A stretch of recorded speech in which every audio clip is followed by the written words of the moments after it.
billahi as-sami'il 'alim minasyaitonir rajim.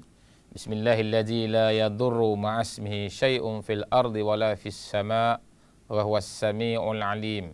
Assalamualaikum warahmatullahi wabarakatuh. Alhamdulillah, pada hari ini kita akan membicarakan tentang suatu tajuk yang mudah, yang ringkas, yang sering kita dengari di mana-mana orang bercakap, iaitu soal ilmu dan amal, ilmu dan ibadah, keutamaan ilmu berbanding dengan ibadah. Sebelum ini ramai orang yang berpandangan, mereka merasakan bahawa ibadah itu yang lebih utama, sehingga sampai mereka begitu tekun mengamalkan ibadah-ibadah sunat, ibadah-ibadah fardu.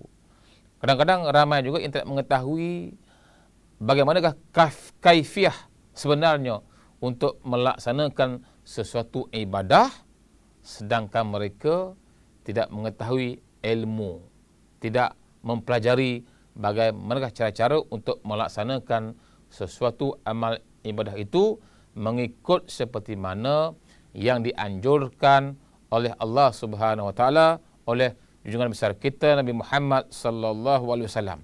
Untuk itu, pada hari ini saya nak menjelaskan tentang bagaimana pentingnya ilmu itu yang dikatakan oleh Rasulullah sallallahu alaihi wasallam dalam hadisnya, al-ilmu imamul amal wal amalu tabi'uhu. Maksudnya, ilmu itu merupakan imam kepada amal, imamul amal, dan amalan itu, ibadah itu adalah merupakan seperti mana makmumnya. Bermakna kepalanya ialah ilmu, baru amalan. Kalau kita melakukan sesuatu ibadah, sesuatu amalan, tidak kira yang fardu atau sunat, tanpa ilmu, macam mana kita nak melaksanakan sesuatu ibadah sedang kita kosong ataupun mungkin silap faham.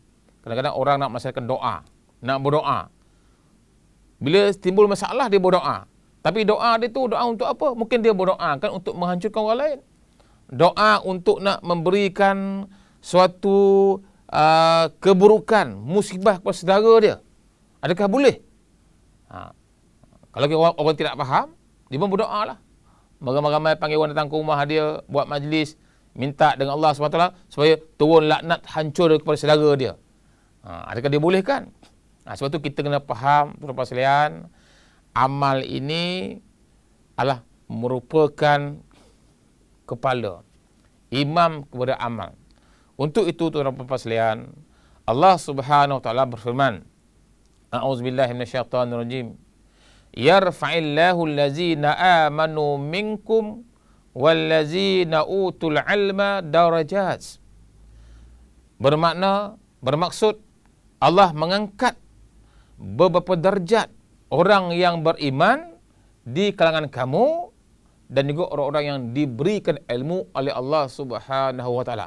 Darjat ini Allah angkat martabat dia. Orang pertama, orang yang beriman, yakin dengan Allah Subhanahu wa taala, dengan Rasulullah sallallahu alaihi wasallam, yakin adanya malaikat, hari kiamat, perkara gaib, qada-qadar Allah Subhanahu wa taala. Kemudian orang yang berilmu, darjatnya diangkat oleh Allah Subhanahu wa taala. Untuk itu, kalau kita beribadah mengikut orang semata-mata, orang buat, kita buat, tanpa adanya pengetahuan tentang sesuatu ibadah itu, perlakuan itu, maka ianya dibimbangi, akan tertolak.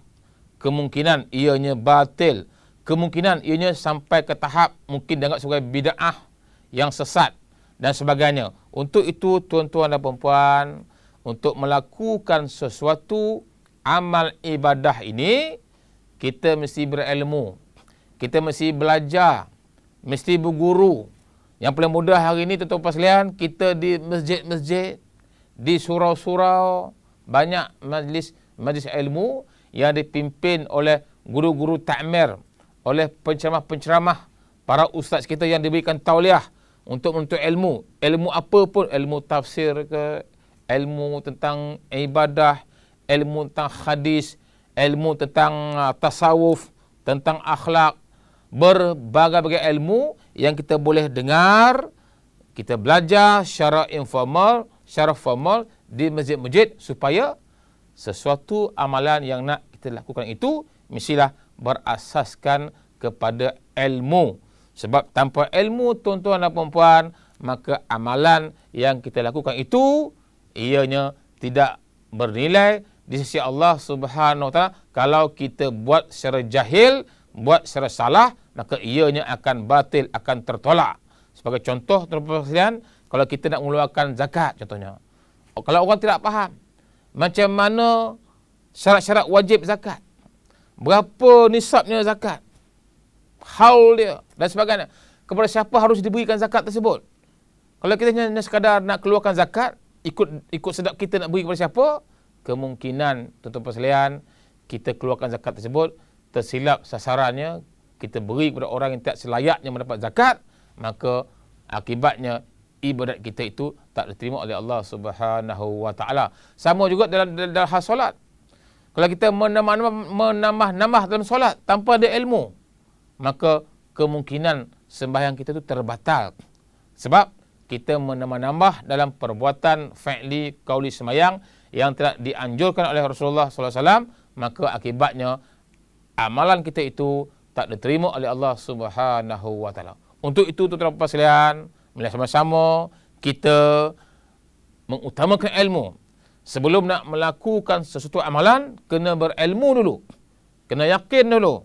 Menuntut dulu. Berguru dulu. Bila kita faham, barulah kita melakukan sesuatu amalan ibadah itu dengan tersusun, teratur, dengan tertib, mengikut panduan Al-Quran dan Sunnah Rasulullah sallallahu alaihi wasallam. Wallahu a'lam. Wassalamualaikum warahmatullahi wabarakatuh.